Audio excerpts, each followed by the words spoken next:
Skal du? Hvorfor svarer du meg ikke? Hei, de angriper oss, de skyter oss. Hva det med deg? All right, y'all, welcome back to Combat Arms channel. Okay, so today we're checking out something pretty cool, and this is from the Norwegian Armed Forces. So this video is titled ReSTART.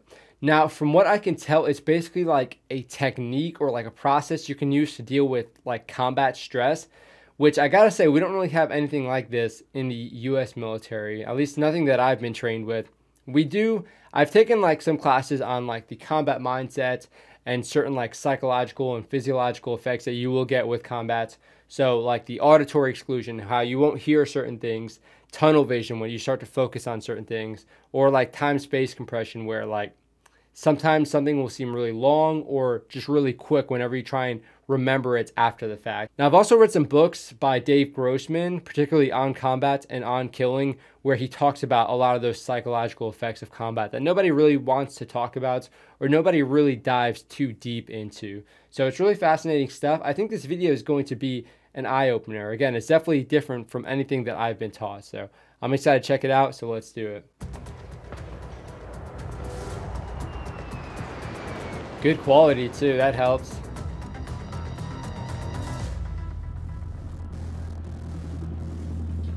Really good quality actually. So we got like some operators going through a house. Really sketchy looking house.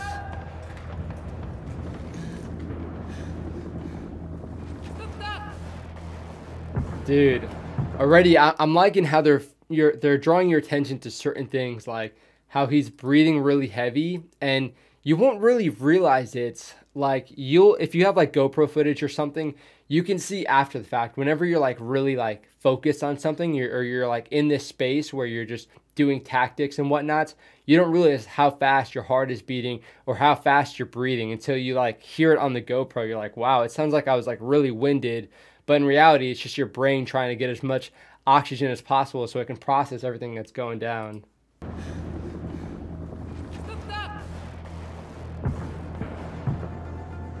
Yeah, definitely a stressful situation right there.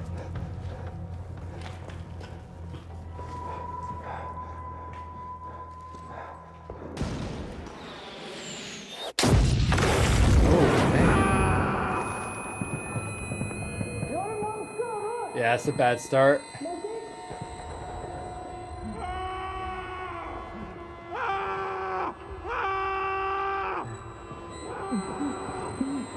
Again, they're adding a lot of like the sounds. And so yeah, it looks gritty. You can see all the smoke in the air, but really adding the sounds, even like the smells of everything, really changes how somebody reacts to something. Because you can look at this and you're like, oh yeah, it's kind of like a movie. Even when you're going through something like that, if you see all this smoke around and you see all this debris, so you might actually think in the moment, oh yeah, this is kind of like a movie. But when things actually start kicking off and you start hearing those sounds and you start smelling those smells, like things just start getting really real and it can get overwhelming pretty quick. That's why your body tends to just focus on certain senses when you're in situations like this.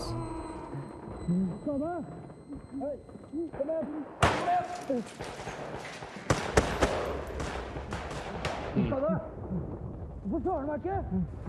Hei, de angriper oss, de skyter oss. Hva det med deg?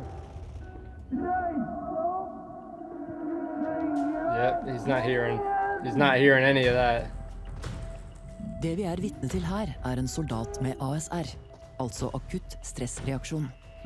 ASR utløses gjerne av kombinasjonen av mange belastninger, som for eksempel overhengende livsfare, store fysiske påkjenninger og sterke sanseinntrykk. Dette kan føre til at hjernen blir overaktivert. Tegn på ASR. So I will say I haven't seen that sort of like, at least that like intensity of that sort of not exactly knowing how to react to something, but you will see where certain things happen, people just they're kind of like dazed.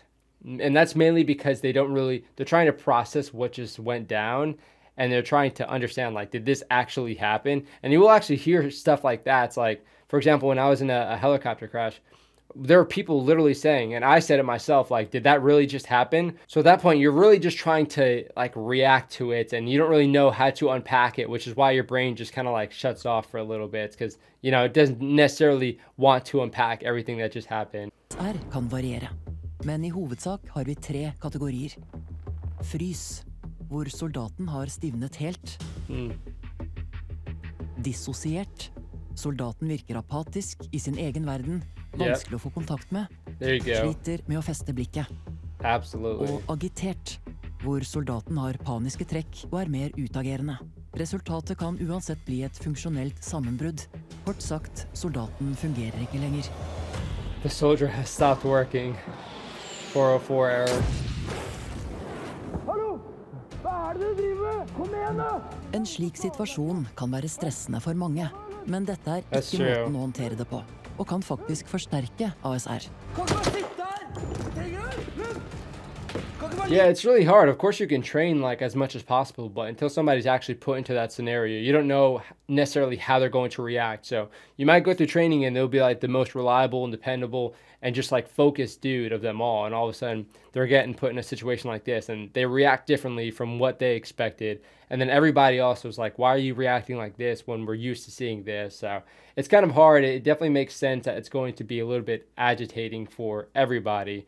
But yeah, we don't really have things to deal with that. I think, you know, like combat breathing or breathing techniques is the biggest thing that I've been able to see that worked for me, just to sort of relax, because again, you do start getting really tunnel vision and you start trying to focus on too much at one time. So if you do that, the tactical breathing, it really allows you to slow everything down, and it has like the physiological impact as well. It does actually relax you. Hva faen du driver med? Hva skjer? Jeg vet ikke, han ikke skadet. Jeg kan ta deg herfra! Du sikrer døra! Dette den riktige måten å håndtere ASR på. Lund, se på meg! Se på meg! Kan du høre meg, Lund? Hører du meg, Lund?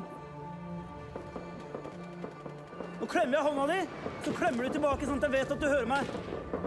All right, good thinking. Bra! Jeg her sammen med deg. Du ikke alene. Hvilket kompani tilhører du? Ja, Alfa. Bra. Hvem lagføreren din? Okay. I see what he's doing. Myrvang. Ja, bra. Ok, Lund. Vi befinner oss I en bygning. Vi ble So I'm sure this is stuff that paramedics get taught, because you'll see this in like, you know, TV shows and whatnot, where they're asking them questions. They're trying to get them on like a level ground just to see if they're actually thinking. And then they're just going to ask basic questions to see if they're actually responsive, or if, you know, obviously if they have a concussion or something, then they might not actually be able to answer those questions or what have you. So it's pretty cool to see. I will say I've seen other people do similar things. So for example, when I was training with the Recon Marines one time, we were doing simulations, and one of them actually got shot in the hand. Now, when you sustain an injury in real life, sometimes you actually don't know right when it happens. So even with simulations, like a lot of people will say they hurt or whatnot, basically like the paintball rounds. People will say that they hurt, but if you're really focused on something, you might not even feel it as it's happening. So when this Recon Marine got hit in the hand, his other recon buddy was like, hey, listen, you got shot in the hand. This is what we're doing. This is how we're going to get you out of here. So they're really explaining everything step by step to sort of get that dude grounded. And again, it was just training, but it's nice to practice that while you're in training. Angrepet, nå behandler vi en såra. Vi fortsatt under angrep. Situasjonen uavklart, og vi må sørge for egensikring. Ok? Gotta get back to work. Så ta fram våpenet ditt, og så sikrer du den døra. Ok? Kom igjen, Lund! That's a good way of doing it, man. That was legit. Jonsen! Hold et øye med Lund! Good stuff. All right, now his training's starting to take over a bit.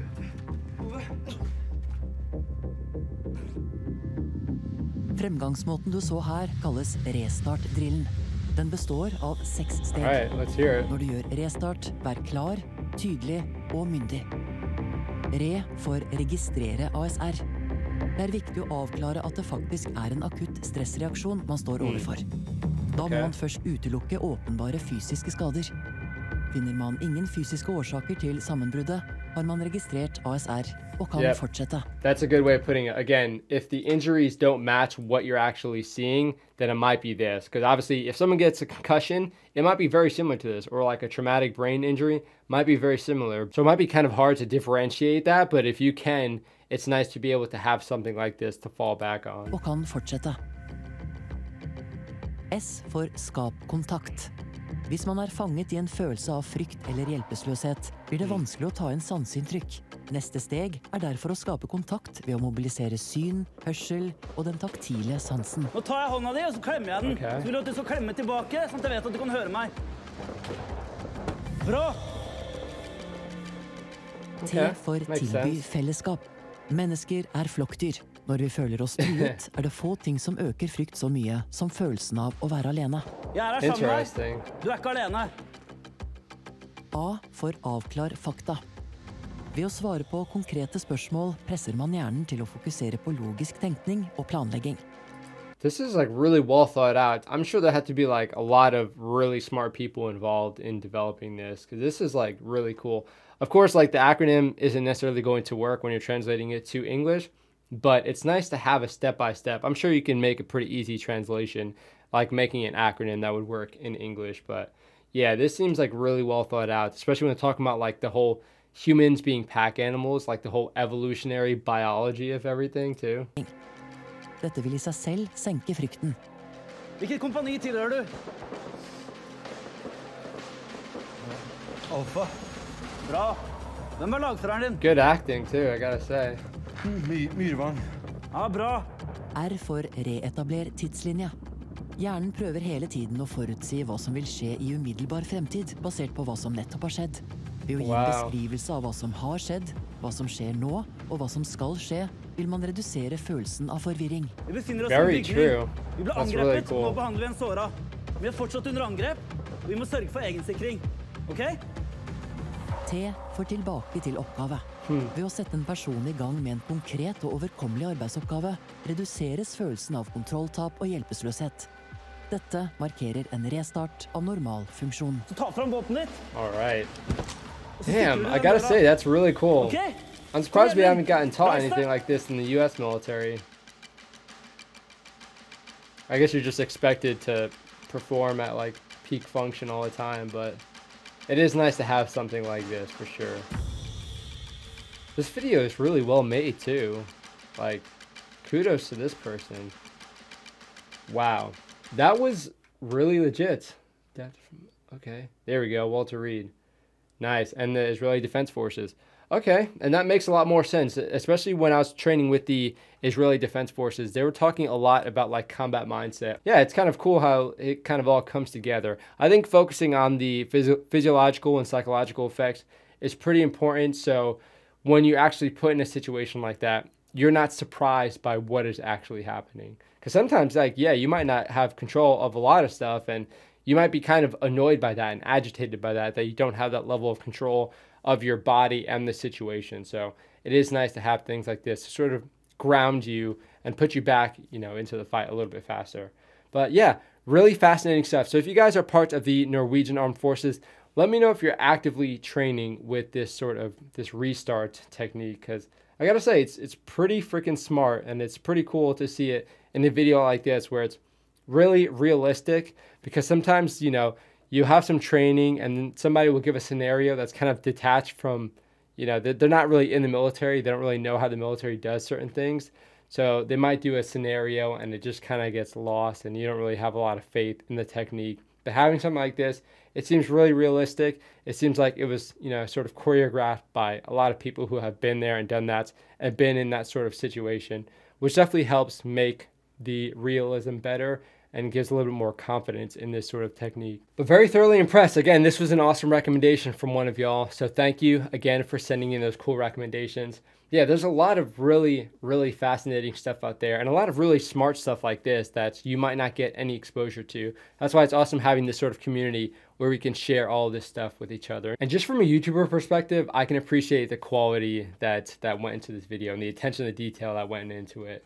But yeah, very cool. Now, if you guys have something similar to this in your military, let me know down in the comments section. It'd be kind of cool to see how all the different militaries are training this. Because again, in the US military, we don't really have anything like this as far as I'm aware. At least I've not been taught it.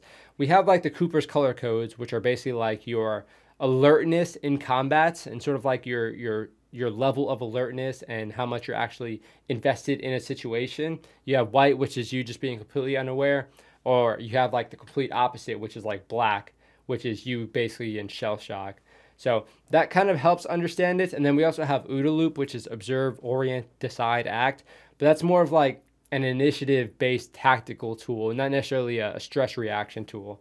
But yeah, really, really interesting stuff. So again, hopefully you guys enjoyed the video. If you did, hit the thumbs up, all that good stuff. Thank you for watching. I do appreciate it. And thank you for the awesome recommendations, because this is some really, really fascinating stuff I wouldn't have access to otherwise. So yeah, hopefully you guys enjoyed it. That's it for this video. I will see y'all in the next one.